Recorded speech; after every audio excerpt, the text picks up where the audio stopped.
Hello, bonjour à tous. Alors aujourd'hui c'est défi J72, on est sur la mission de vie commune.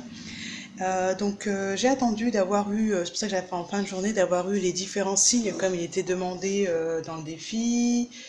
Notez en fin de journée les moments où vous êtes senti lié au grand tout.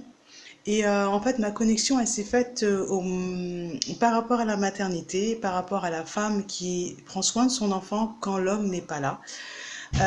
C'est pour ça que je me sens de plus en plus proche en fait des femmes qui ont des enfants, même si elles sont accompagnées, parce que quand on est une femme, on a envie de s'accomplir dans la maternité, on a envie de prendre notre place entièrement et pleinement et pas être dépendante d'un homme.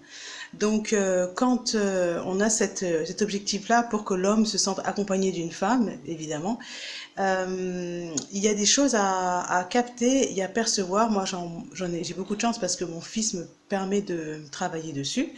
C'est que, comment on appelle ça? Le, comment on appelle ça?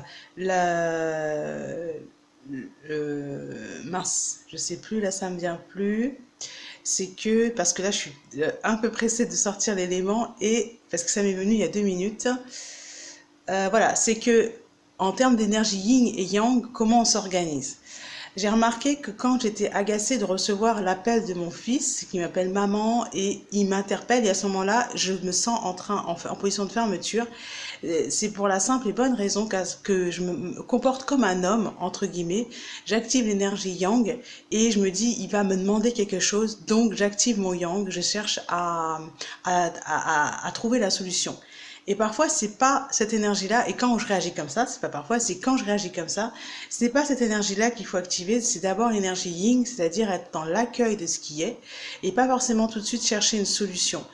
C'est ce que j'ai pu constater. Et souvent, quand on est seul avec son enfant, en tant que femme, on a tendance à être crispé. J'ai tendance aussi à être crispée parce que je crois que je dois assurer, que je dois tout faire, que je dois protéger, que je dois... Il n'y a rien à protéger en réalité, c'est juste se positionner. À quel moment je suis vraiment dans mon yang, à quel moment je suis dans mon yin. Et bien souvent, l'énergie yin est largement suffisante pour accueillir les demandes uniquement de l'enfant.